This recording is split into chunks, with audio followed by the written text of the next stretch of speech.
It is 6 o'clock. Pledge of allegiance. Pledge allegiance to the flag of the United States of America and to the republic for which it stands, one nation, under God, indivisible, with liberty and justice for all. Good evening and welcome to the 2021 Board of Appeals and Equalization meeting. Don or John, do you have anything that you want to, a little preview of this? We do have one person in the audience tonight that I think wants to speak. So I think we'll do them before we do the paper ones, because then we can get rid of him if he wants to go, or you can stay. But just a minute, Judge. Do you have anything you want to start with? Sure. Basically, my name is John Springer. I'm the residential appraiser for Waite Park. Then we got Don Ramler on the call as well. Basically, before we start the meeting, if we could just do a roll call and make sure that we have a quorum with a certified trained member, I think that would be a good thing to do. All right, Rick Miller, Mayor. Mike Lindquist, Council. Michelle, City Council. Ken Schmidt, City Council. Frank Tyson, City Council. That's it. Okay. And then if I could just ask Carla to send me a list of that either after the meeting or tomorrow sometime. Sure. Just so that we can fill out the paperwork. Yep. And then I guess for doing a virtual meeting, just a couple things. Just because we could get some over talking between people. If you want to just wait like a few seconds after you're done talking, just for anyone else that needs to talk. If you're making a motion, if the chair of the board could repeat the name of who makes the motion.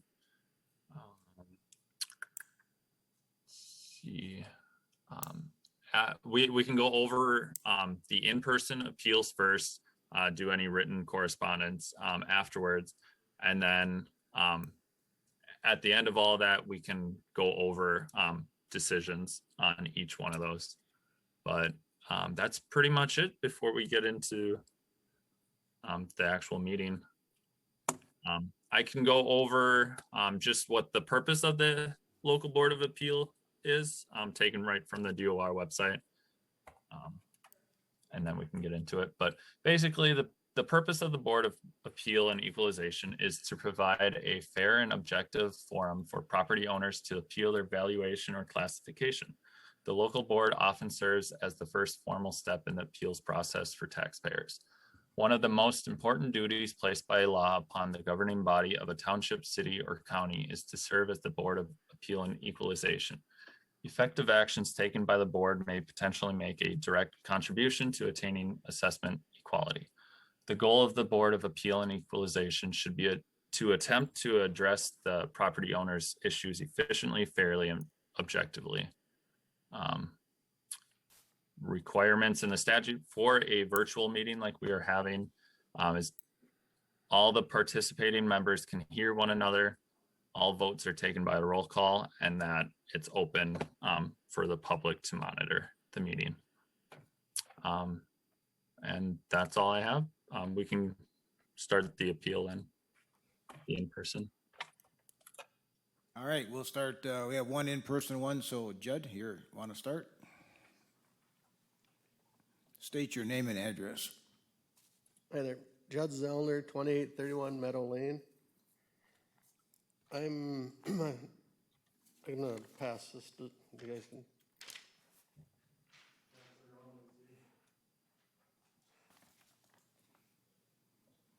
We went through the process of. Thank you. We went through the process of combining my dad's property and my place. So I went through the county, and I thought it was all. I don't know if you're hearing that whistle or not, but I thought it was all taken. Don, I think we need a mute, Don. Is that? Right. Okay, they muted. Try again now. Oh, so we combined my folks' place and mine for a 10-acre piece. The assessment came back in two different, and there was numerous trips and phone calls and with the gal at the county. I don't remember her name offhand, but I thought we'd had it one single piece. That's what we were after, is one property. Well, the assessment comes back as two separate properties, so there's more taxes both ways because it's not a single property. There's two of them now, and it's quite substantial compared to if it was just the one, which we had thought we had it all worked out with the county in the first place, but it comes back as two pieces or two parts. So it's a lot more money for. Have you talked to this individual that, again, at the county, since this came back out? I talked to John a little bit here earlier, but I was just waiting for the appeal to come and Okay. discuss it, but, All right, why don't we let John, see what he has to say about it then? yep. Okay. So for reference, the parcel number, there's two parcel numbers. So the first one is 98.60568.0371, and the other one is 0370. So 370 and 371. We have two parcels, two separate parcels, and the value of there's a just under 9-acre piece with a shed on it. We have that valued at 110,500 for this year.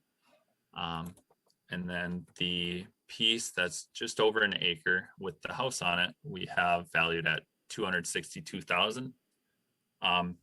The problem that arises with this parcel is not really the building value, but looking at the land breakdown. Because it is two separate parcels, we have it broken out in our land schedule as we have a first acre value on each parcel, and then we go down in value with the second, third acre and excess acres. So the way we have it valued is two first acres because there's two separate parcels. And if we look at a 10-acre piece that is one parcel, they would only have one first acre value and second, third excess. So that's really the main concern that I'm seeing in this when I spoke with Judd earlier today. But due to the time constraints, I wasn't able to review it as much as I would have liked. Because I would think that his concern is the two parcels. He wanted one parcel, so is that still a possibility, or? I mentioned to him that he could contact environmental services to combine them. Unfortunately, it would be moving forward. And this assessment is reflective of the January 2nd, 2021 date. And at that time, it was two separate parcels. Sure, okay.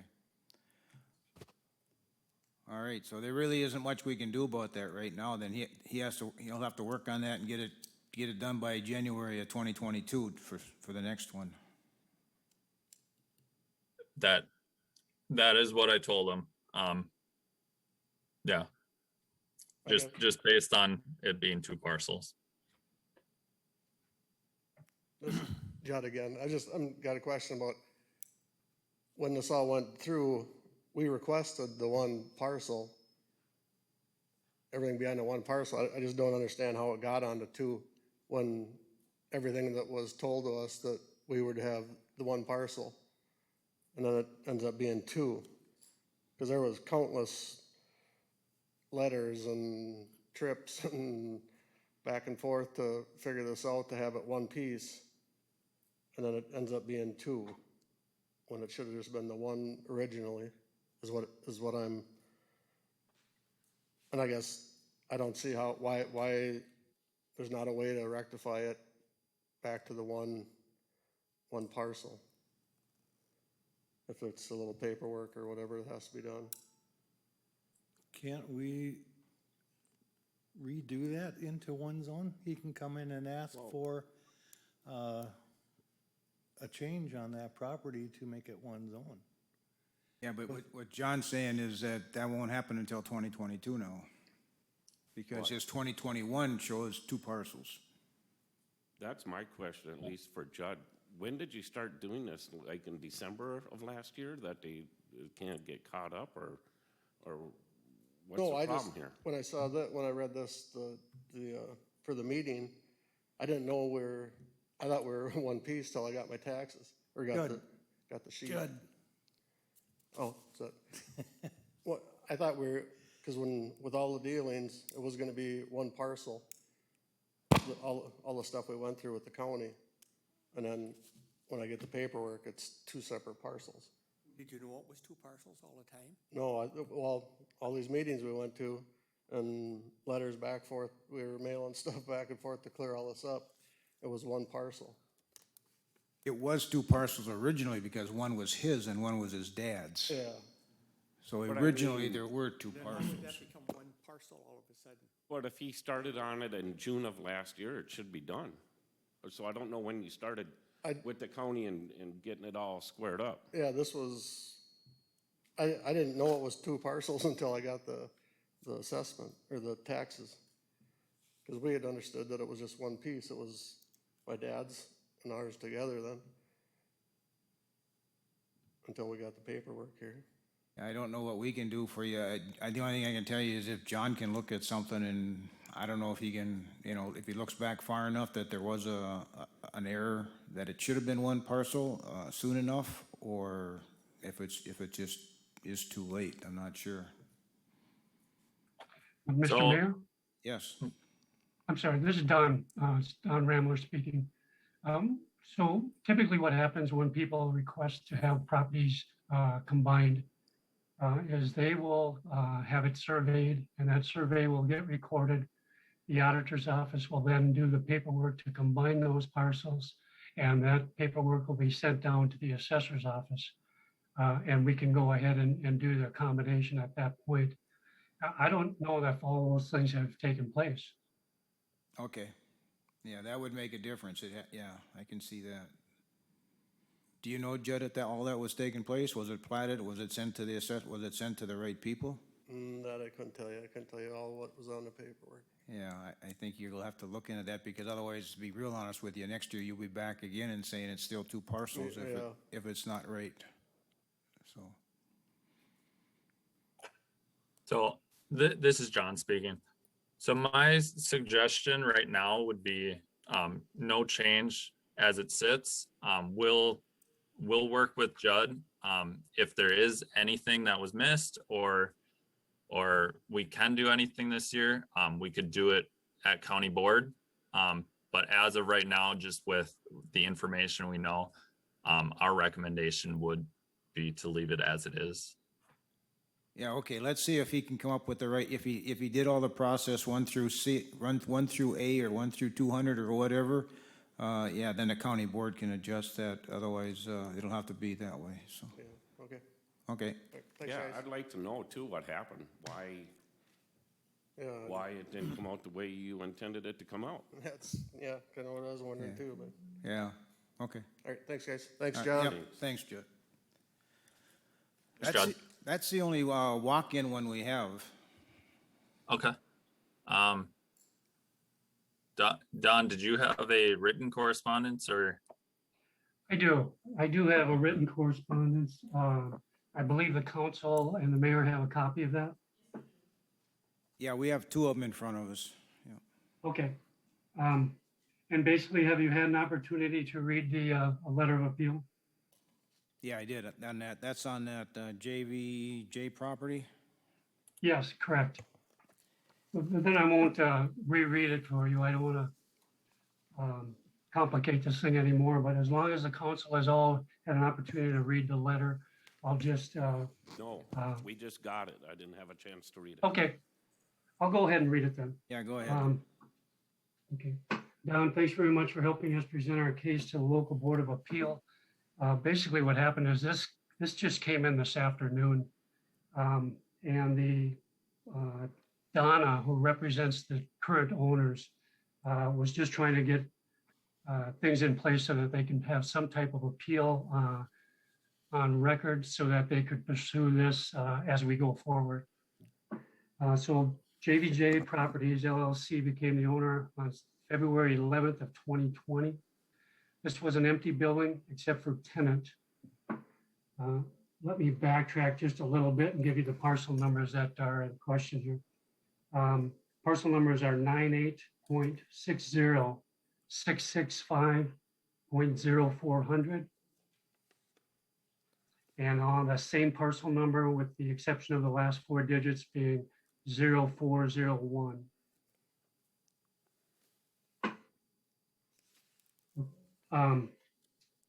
In addition, the previous owner was in bankruptcy and did not pay his mortgage for several years. The price of $586,434.56 was determined, considering the money and work that will be necessary in order to get the property into decent rentable market condition.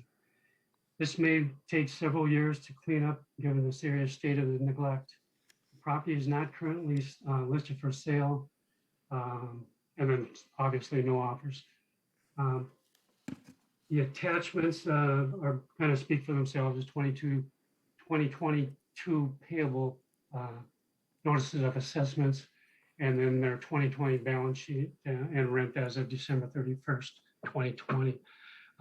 Basically, what we've got here is a foreclosure property. What they paid to acquire that foreclosure property was the 568 number she indicates. Because I had not even seen the transfer of the ownership in terms of a certificate of real estate value, because in this foreclosure situation, one was not required to be filed. So basically, we've got this property. We're on the books at it at a total value of $1,495,000. The property was listed for sale by the previous owner beginning September of 2019 for $1,750,000.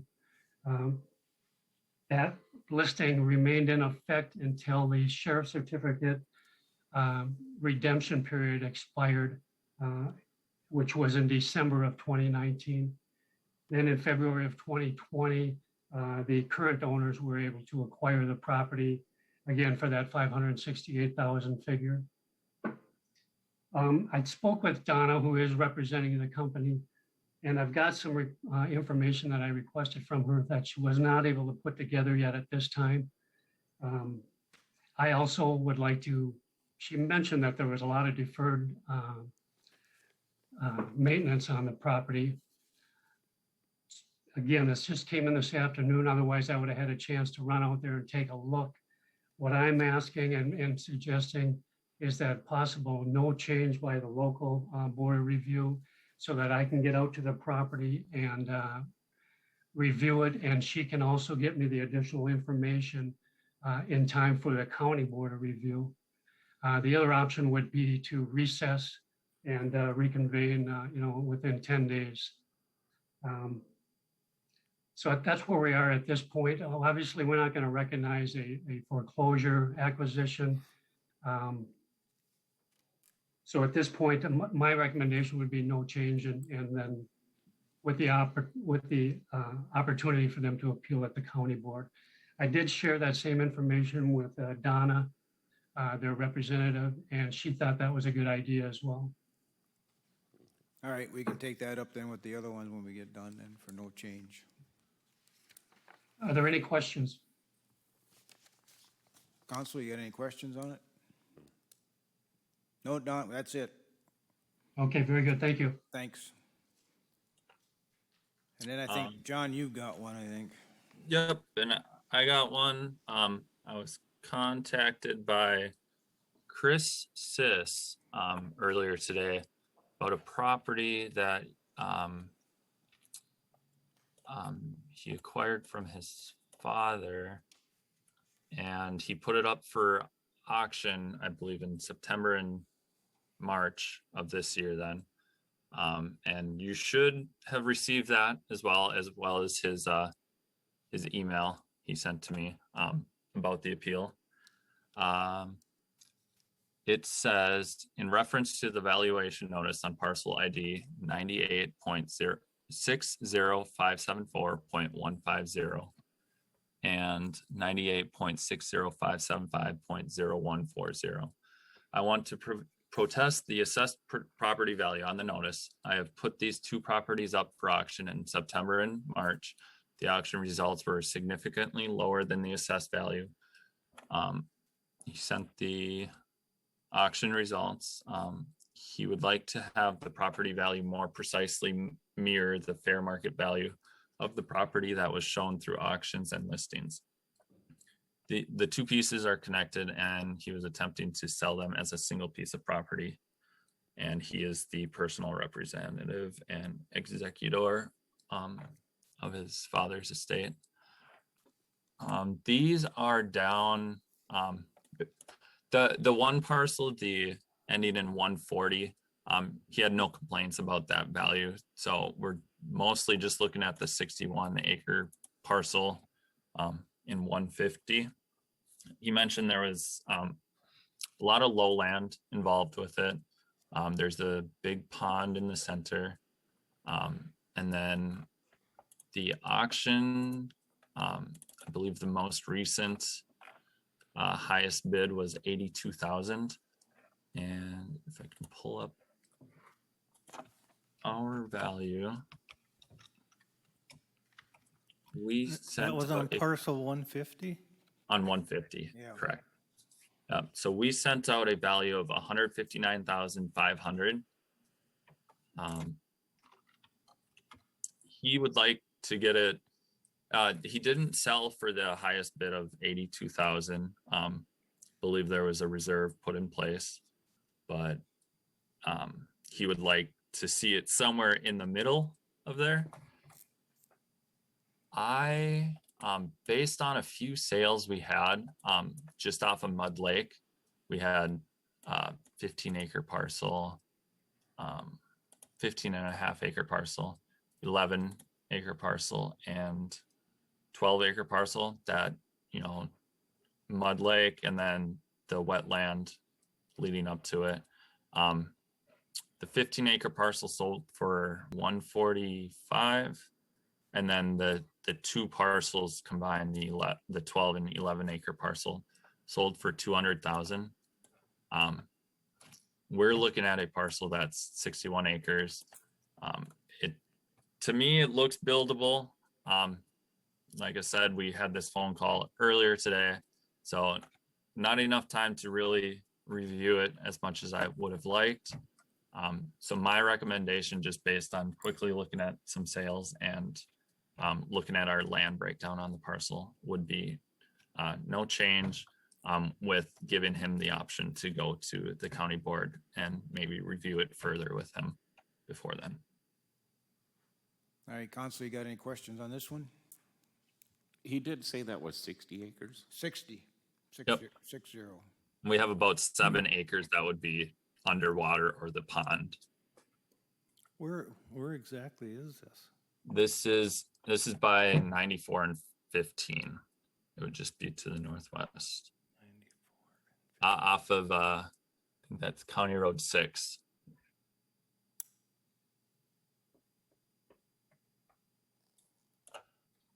Not too far from Zabinski's. Yep, Go down that way. it's just east of Rob Zabinski. Council, anything else? All right, we got anything else then, John or Don? Well, I don't know what works best for you, if you want to go over the appeals and take a motion on them, Yeah, or if you want to go over the overview of the city. let's do the appeals and get rid of them. Can we do all three of them at once? Separately. All right, separately. All right, let's do the first one. Judge Zellner's parcel, you got the parcel numbers, 98-105-180-0371 and 0370. Recommend no change. Is there a motion to that? I'll move. Councilmember Schultz moves. Councilmember Schmidt seconds. Further discussion? Yeah. I don't know if I feel comfortable voting for no change if we don't know what's going on there or why. This puts Things it, didn't- this puts it into the county, Frank, and then they'll discuss it. And we should, and they usually send us the results back to that, what happens. Can we change it at that time if No, we're not? once they go through here, they're done. I mean, this is just a process. You got to go through this step to get to step 2. We do this every year, so. Further discussion? Have a motion and a second, no change for those parcels. Roll call vote. Tyson, Nay. Schmidt, Yes. Vic, Yes. Mike, Yes. and I vote yes. It's 4-1. All right, parcel, oops. What parcel number was this next one for? JV, let's see, was this one? 98-60665.0400 and 98-60665.0401 Was that for, for, for Donna Shore? Yep. JG. All right, that one's recommended, no change. I need a motion to that. So move. Councilmember Tyson, Second. second Councilmember Lindquist. Further discussion? Roll call vote. Frank? Yes. Kent? Yes. Vic? Yes. Mike? Yes. And myself, yes. That passes 5-0, no change. And then the last one is for parcel number 98-60574.150. And that was also no change. And Well, the other one he wasn't going to change. He agreed to the second one, $900. okay. They need a motion for that one. So move. Second. Councilmember Tyson, second by Councilmember Lindquist. Further discussion? All right, roll call vote. Frank? Yes. Ken? Yes. Vic? Yes. Mike? Yes. And myself, yes. That one passes 5-0. All right, that takes care of our 3 parcels. So whatever else you got. Okay. So I can just go over the memo real quick, and if there are any questions on that or any of the sales sheets that hopefully you had a chance to look over. But in for the 2021 assessment, we had 76 residential sales that we used in our study from start of October of 19 through September of 2020. They resulted in a 91.6% median ratio after the time adjustment to get it to that January 2nd, 2021 date. That ratio is just what our value was divided by the sale price, what it sold for. And then the total estimated market value that we have in Waite Park has gone up to 822 million. It's just under a 2% increase from last year's total, not including the new construction.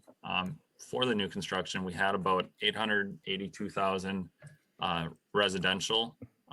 Majority of that value came from 3 new houses that were completed in 2020 and 1 that was started and only partially completed. The rest of the value will be put on for next year's assessment.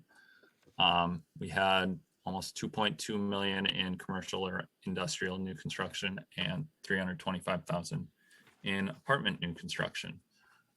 As far as average market changes for majority of the properties in each of these segments, residential, about majority of the houses were 0 to 4% increase from last year, based on where we sat with the median ratio. Patio homes saw a higher jump. That's been a hot market for the, for recent years. So 4 to 8%, and that's just based on the sales that were coming through. Agricultural, we left basically flat, 0 to 2%. Any changes were anything that we might have touched reviewing land, really. Commercial, and Don, if you have anything to add besides the percentages, but commercial, we saw -5 to 2%, 2 to 5% in the apartment segment, and 2 to 6% in the industrial. Then just to keep in mind that these are averages of each of the segments. I know for the residential side, I use majority of the properties fell in these percentages, but there are outliers even going up or down. And a lot of those changes can be attributed to if the property was viewed or we, with our quintile, our 20% of the city that we view each year, we sent out forms last year to avoid contact with the public, but we sent out forms. Those were a hit. So we got a lot of good information from there. Made, more changes than I would say normal because we got to know more information about the properties. And then any new construction would have added to these percentages as well.